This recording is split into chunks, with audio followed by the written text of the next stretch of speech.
April 23, 1951, the Korean Peninsula, Hill 235, which American soldiers had already dubbed Hell's Height. 14,000 Chinese volunteers from the People's Liberation Army are advancing in waves on Allied positions, and the entire American battalion receives orders to retreat. Vehicles are already revving their engines, infantry loading into trucks, officers screaming evacuation coordinates into radios. And in the middle of this chaos, one man, short, thin, with a patch over one eye, silently checks the magazine of his rifle and stays put. His name is Léo Major. He is 30 years old. He has already survived World War II, single-handedly liberated a Dutch city, lost an eye to a phosphorus grenade, and refused a medal because he considered the commanding officer an idiot. Now he watches the Americans retreat and makes a decision that will enter military history textbooks. But let's figure out how a Canadian corporal with one eye ended up at the epicenter of the largest Chinese offensive of the Korean War, and why his name still makes veterans stand at attention to this day. Léo Major was born on January 23, 1921 in New Bedford, Massachusetts, yes, technically on American soil. But his family was French-Canadian to the bone. His father worked at a textile factory, his mother spoke only French, and Léo himself grew up in Montreal from age 4. His childhood cannot be called happy. His father beat him regularly. His mother didn't intervene. And by 14, Léo ran away from home, never to return.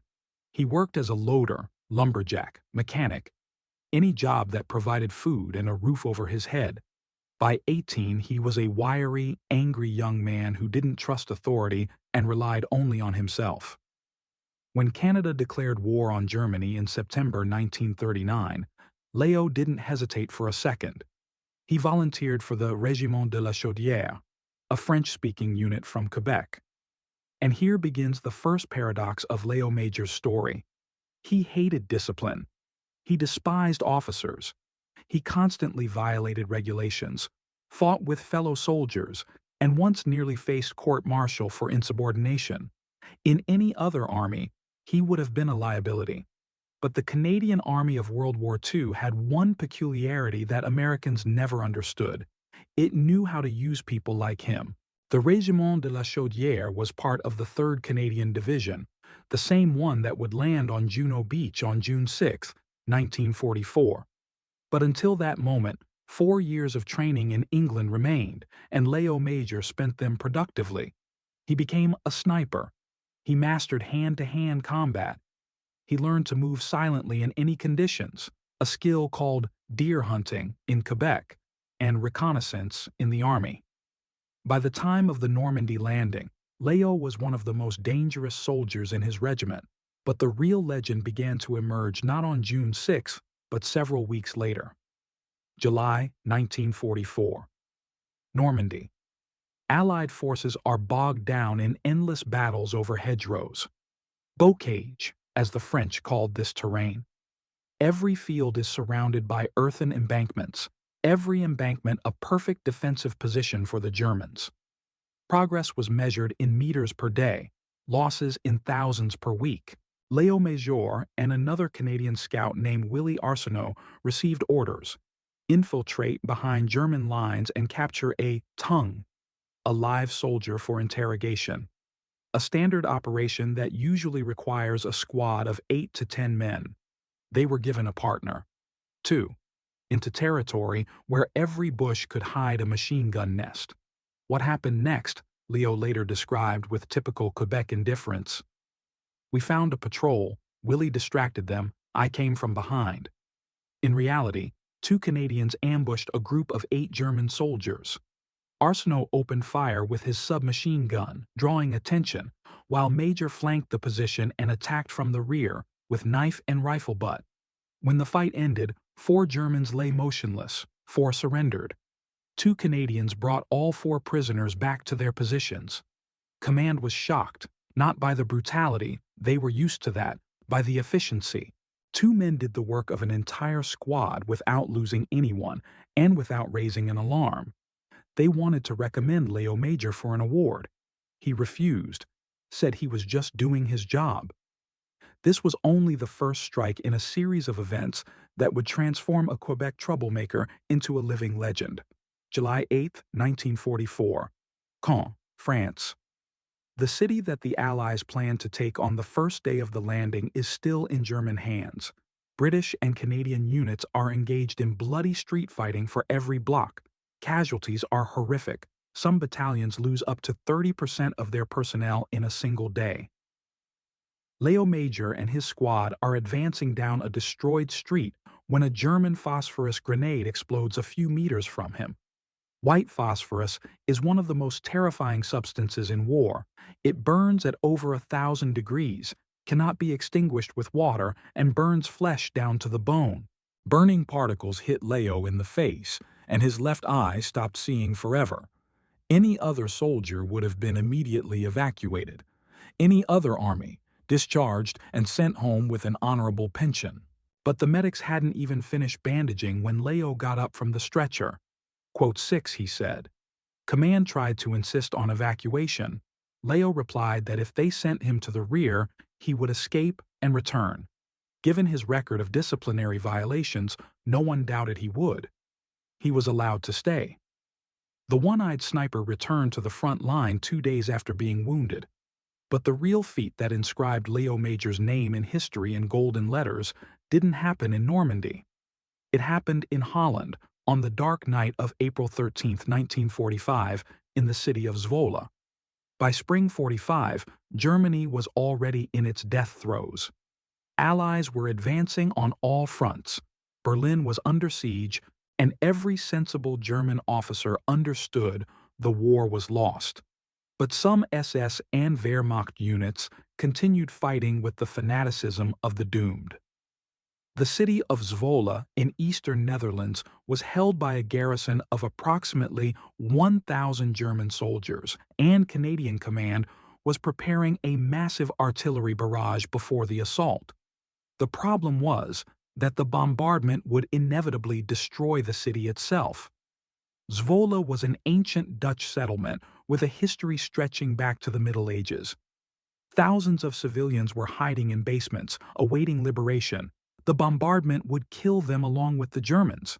The commander of the Régiment de la Chaudière called for volunteers for a reconnaissance mission, determine the location of German positions, garrison strength, and find a way to minimize civilian casualties. The task sounded like suicide. 2 volunteered, Léo Major and his partner Willie Arsenault, and again 2, against 1,000. The plan was simple: under cover of darkness, infiltrate the city, gather information, and return.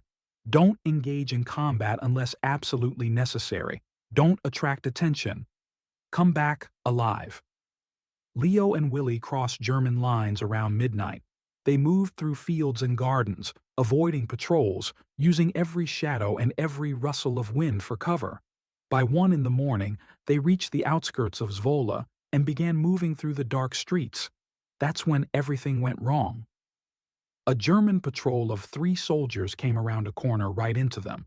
There was no time to think. Willie opened fire first. 2 Germans fell. The third ran, screaming in alarm. And then the worst happened. A stray bullet hit Willie Arsenault.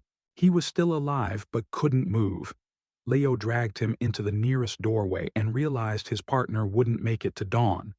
Any other soldier in this situation would have retreated.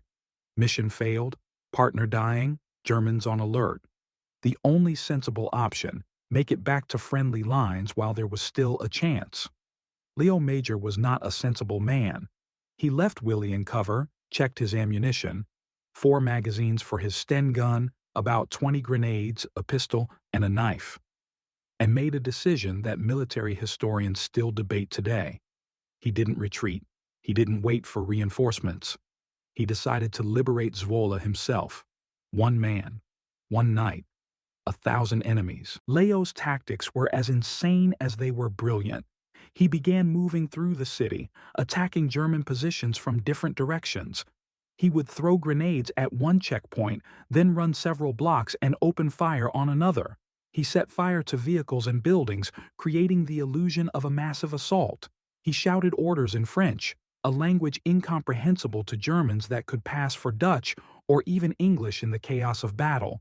The Germans were convinced they were being attacked by at least a company, 60 to 250 soldiers.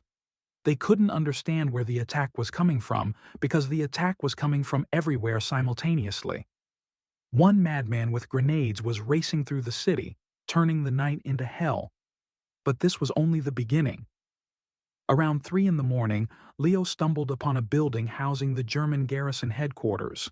The guards, about a dozen soldiers, were in confusion, trying to understand the scale of the attack. Leo didn't wait. He kicked in the door, threw 3 grenades down the corridor, and burst inside, firing from the hip. What happened in the next few minutes remained only in Leo's memory. He never told the details.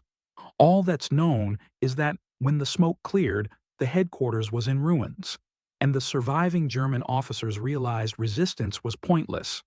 But Leo didn't stop at the headquarters. He continued his solo raid through the city, and by dawn he had accomplished what seemed impossible. He found the German garrison commander. The officer was elderly, exhausted, and apparently understood that the war was over for him. Leo, dirty, bloodied, with one eye, without a single scratch from the night's fighting, offered him a choice: surrender or an artillery bombardment that would level the city along with the entire garrison. It was a bluff. Leo had no communication with artillery, but the German didn't know that. At dawn on April 14, 1945, the residents of Zwolle woke to an unusual silence. There was no artillery barrage, no explosions, no street fighting. Instead, they saw a column of German soldiers, several hundred men, leaving the city toward Canadian positions.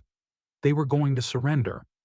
And in the main square stood a single Canadian soldier in a dirty uniform with a patch over his eye, smoking a cigarette. A city with a population of over 50,000 was liberated without a single destroyed building, without civilian casualties, without losses among Canadian forces, except for Willie Arsenault, who didn't survive that night.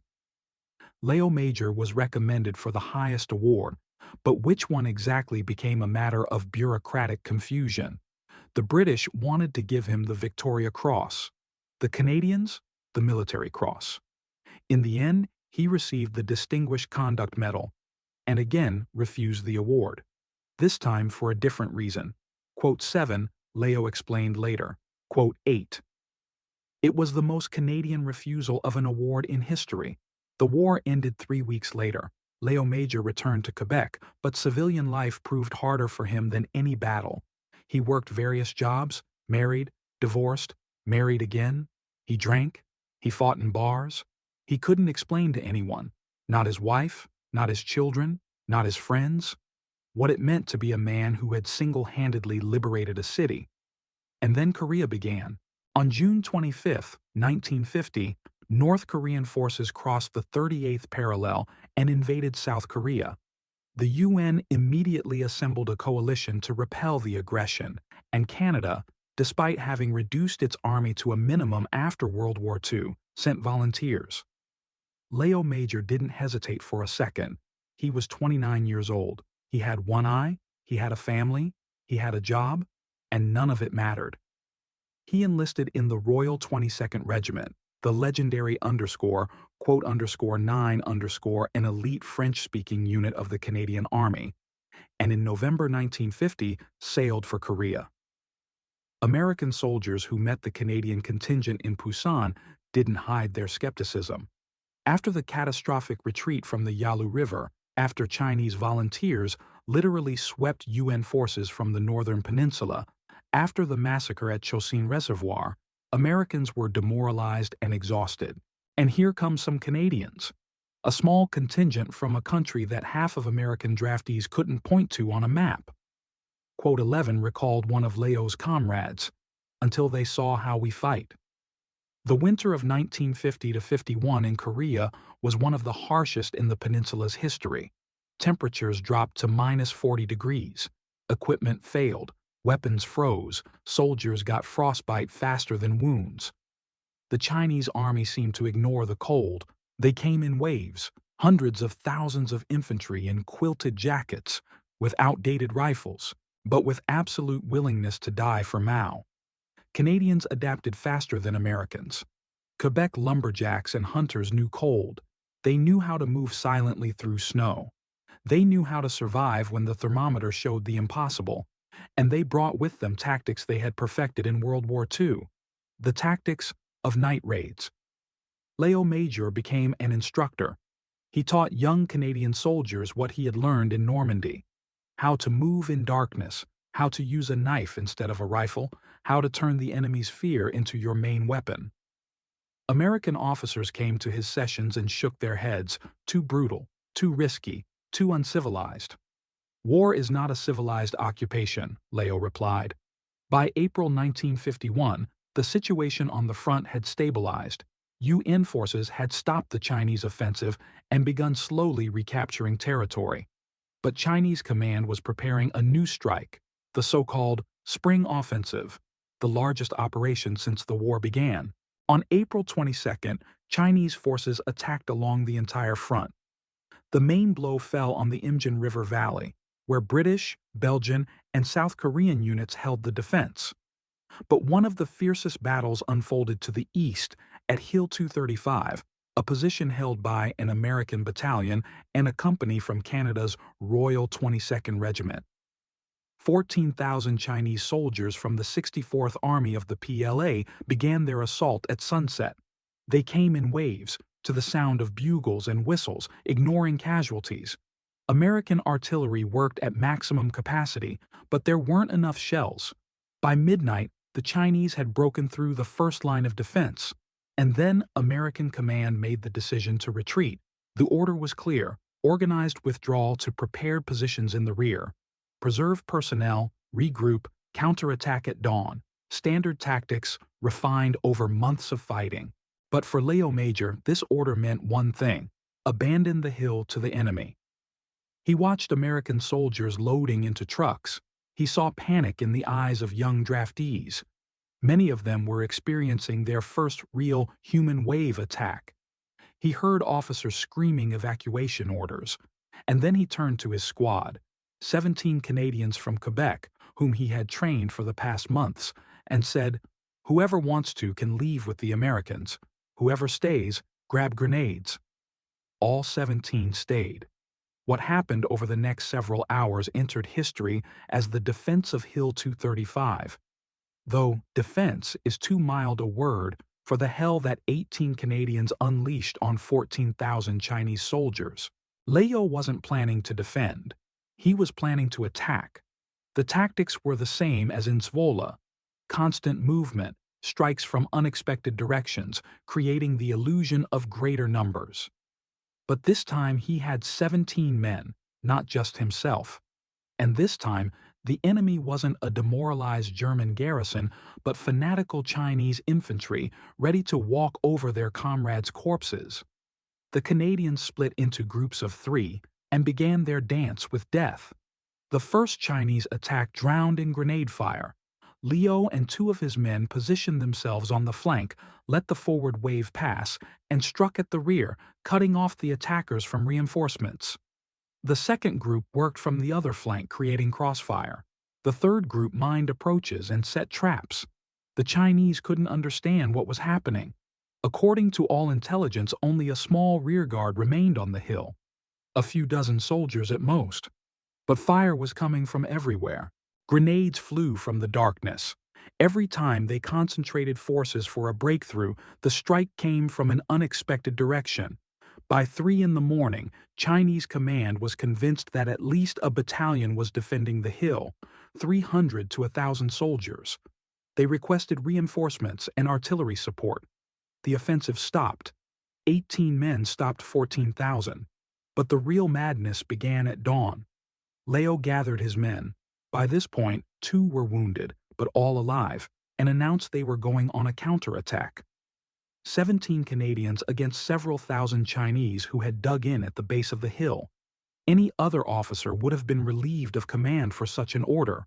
But Léo Major wasn't an officer. He was a corporal, and his men believed in him more than any general. They attacked at dawn when the Chinese least expected it. Again, grenades, again movement. again fire from multiple directions simultaneously.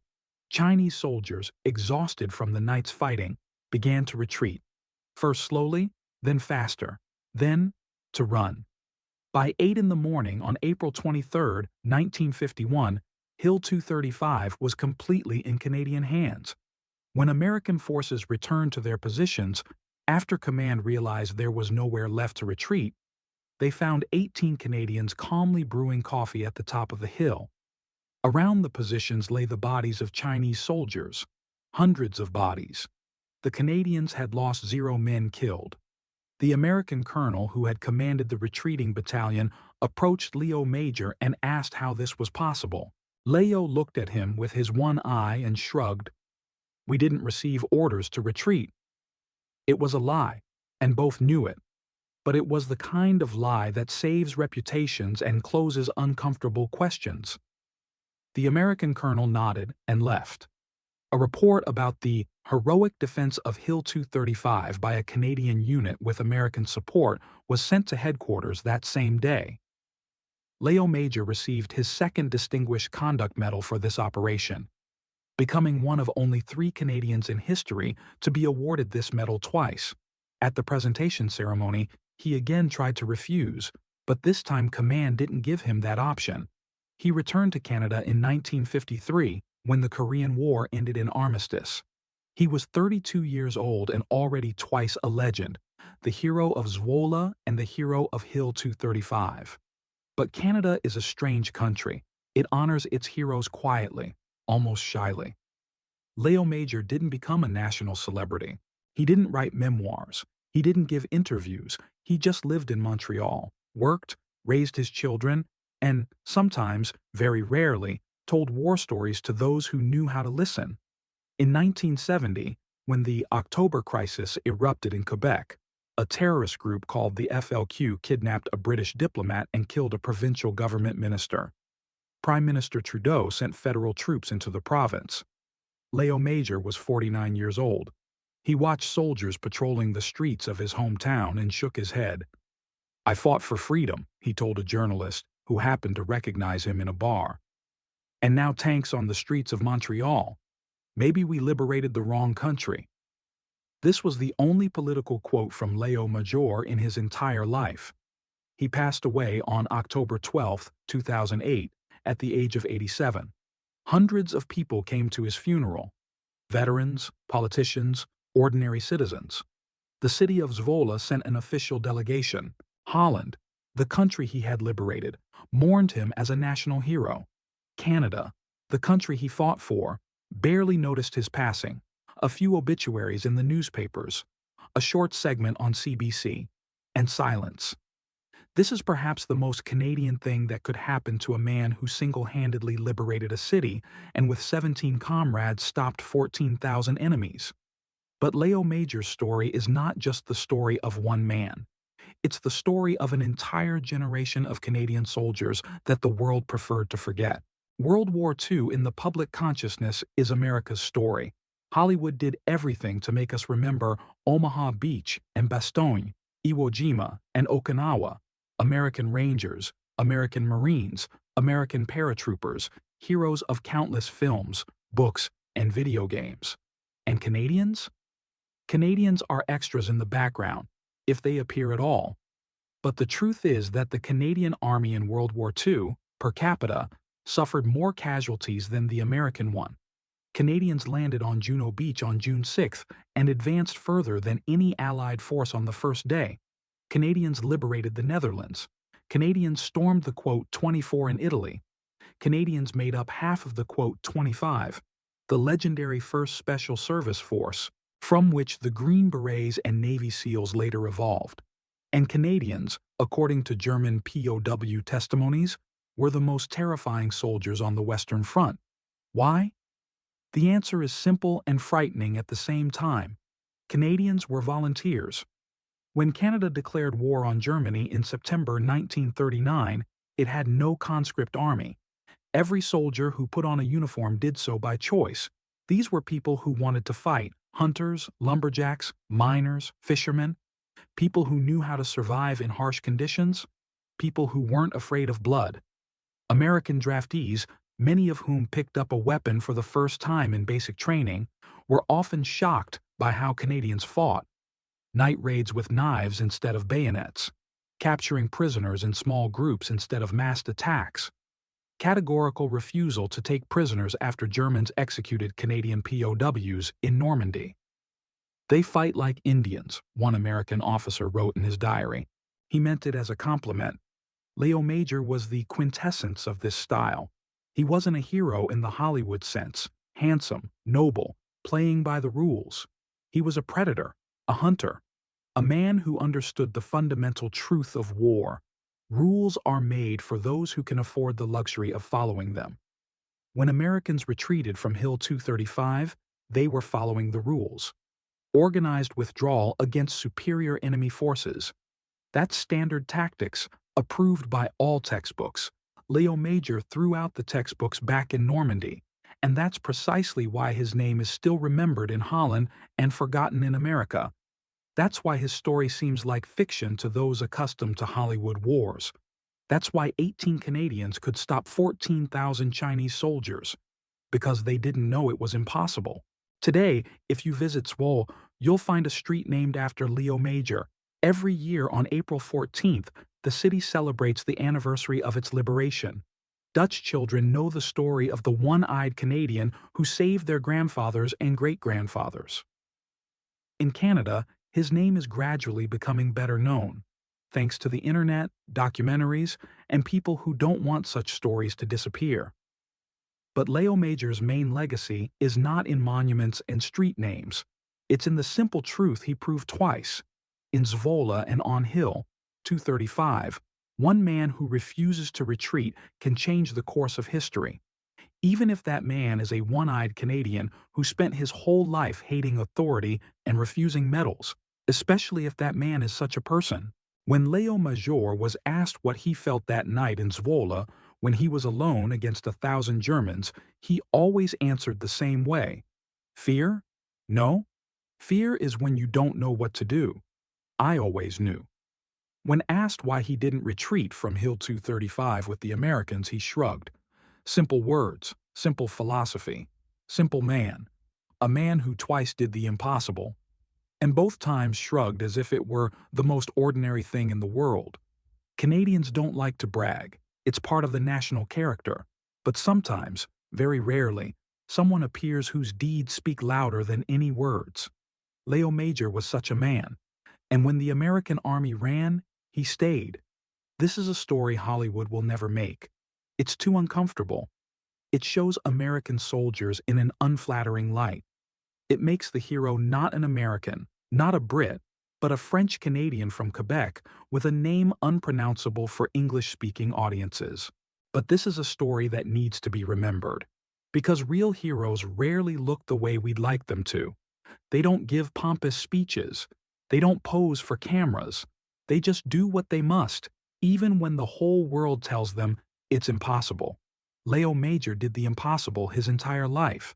And every time, every damn time, he said he was just doing his job. That's what it means to be a Canadian soldier. That's what it means to be Léo Major.